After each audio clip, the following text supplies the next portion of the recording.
Olá, hoje vamos falar sobre as rebeliões na América Portuguesa.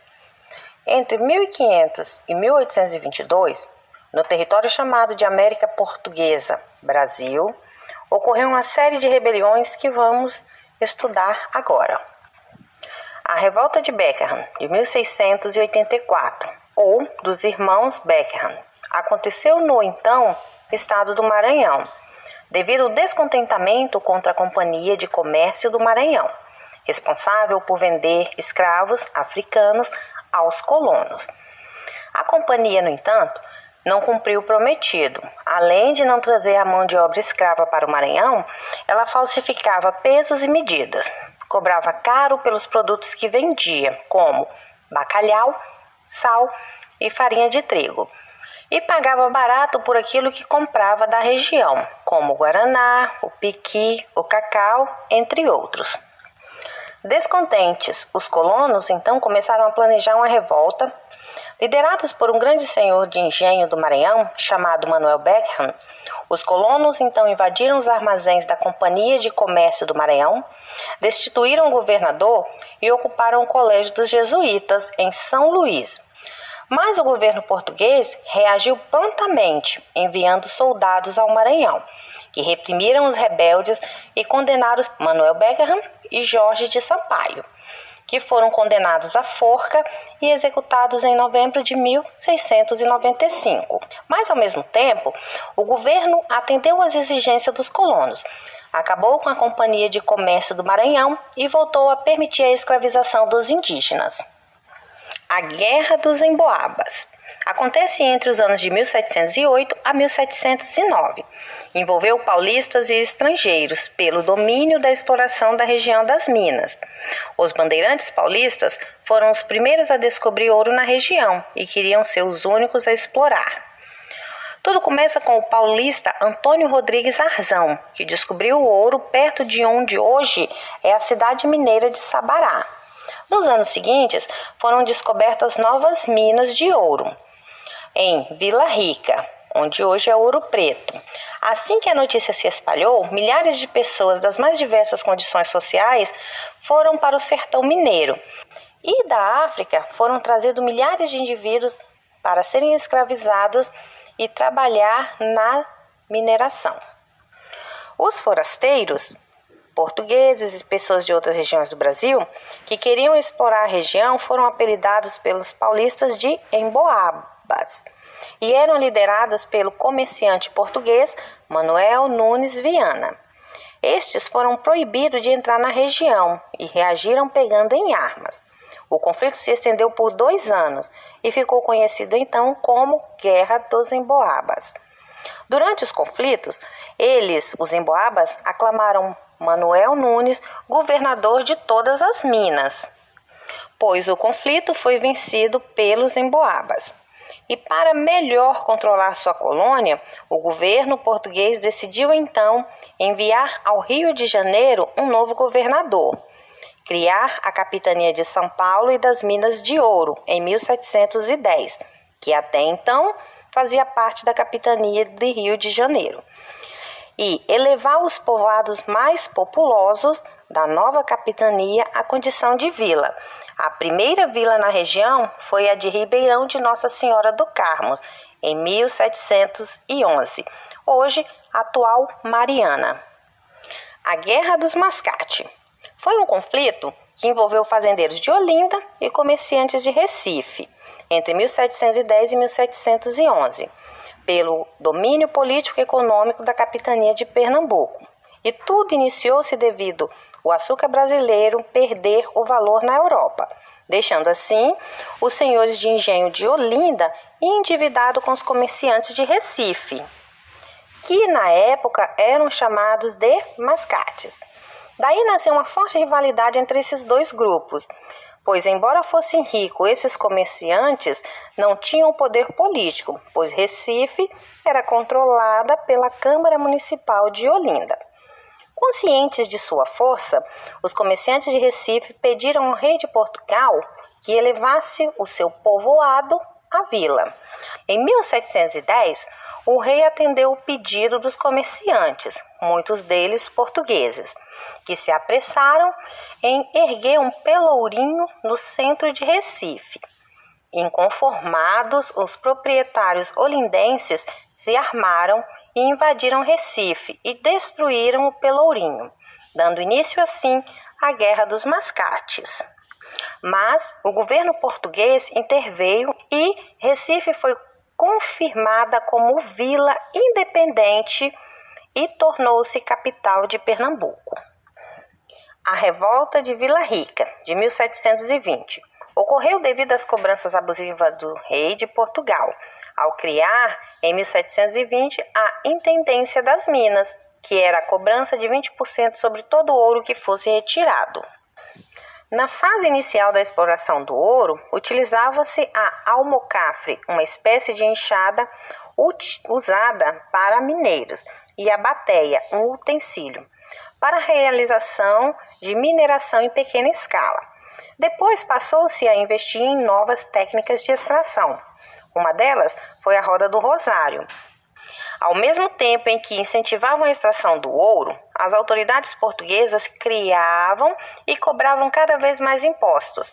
A cobrança era feita policiada por soldados, os dragões do regimento das Minas, nas estradas que ligavam as Minas ao Rio de Janeiro, São Paulo e Bahia. Isso fez com que ocorresse contrabandos do ouro, que era escondido entre os dedos dos pés, nos saltos e sola das botas, entre doces e salgados que as quitandeiras carregavam em seus tabuleiros e também dentro das estátuas de santos, daí a expressão santinho de pau oco. Então, para dificultar esse desvio, foi criadas as casas de fundições, locais onde o ouro era transformado em barras, selado e quintado, ou seja, teria extraído a sua quinta parte como imposto. Isso aumentou a insatisfação das pessoas, ocasionando uma revolta em Vila Rica.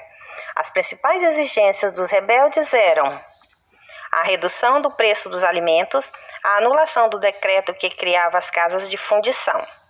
A revolta foi duramente reprimida. Seus principais líderes, o tropeiro Felipe dos Santos e o minerador e comerciante Pascoal da Silva Guimarães, foram presos.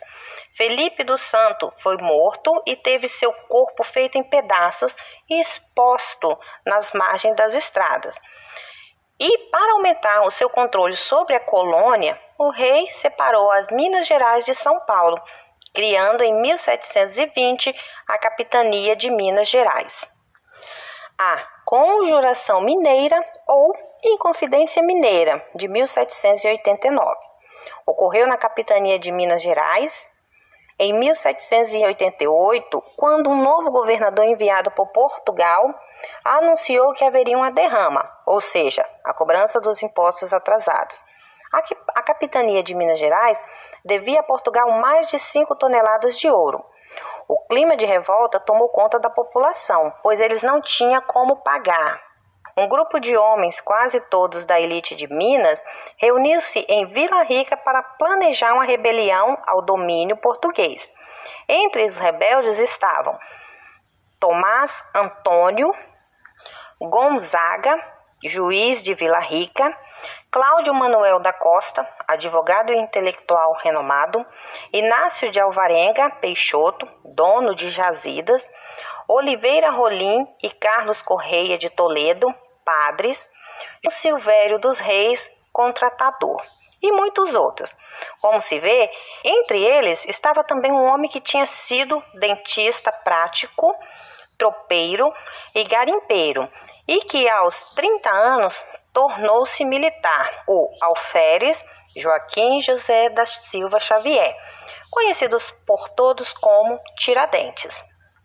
Os conjurados defendiam a independência de Minas Gerais e a criação em Vila Rica de uma universidade e de uma Casa da Moeda. A bandeira da República Mineira teria a inscrição Liberdade ainda que tardia, e parte dos conjurados era movida por ideais iluministas. Outra parte tinha apenas como objetivo a suspensão da derrama.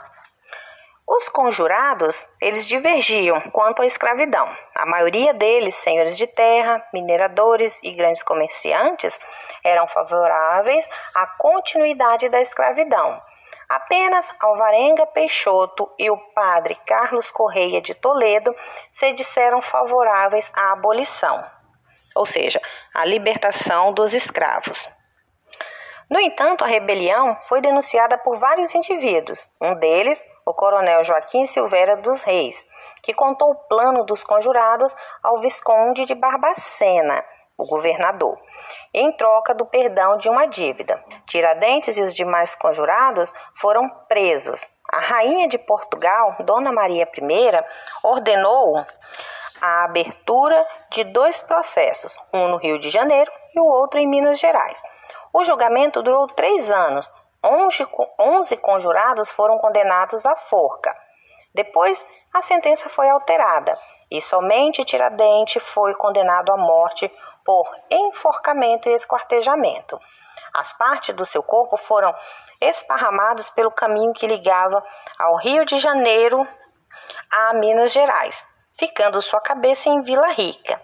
A intenção da rainha era lembrar a todos o preço a ser pago por quem se rebelasse contra a monarquia.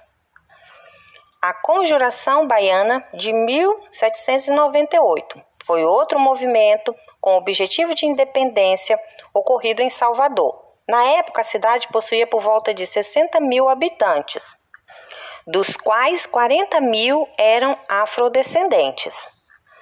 Muitos deles eram escravizados, outros libertos ou livres. Em Salvador, no final do século XVIII, a população e o comércio vinha crescendo e levando prosperidade para os senhores de terra e grandes comerciantes. Mas, para a maioria da população, a situação era crítica, pois os preços, principalmente da carne e da farinha de mandioca, vinham subindo mais do que os seus ganhos.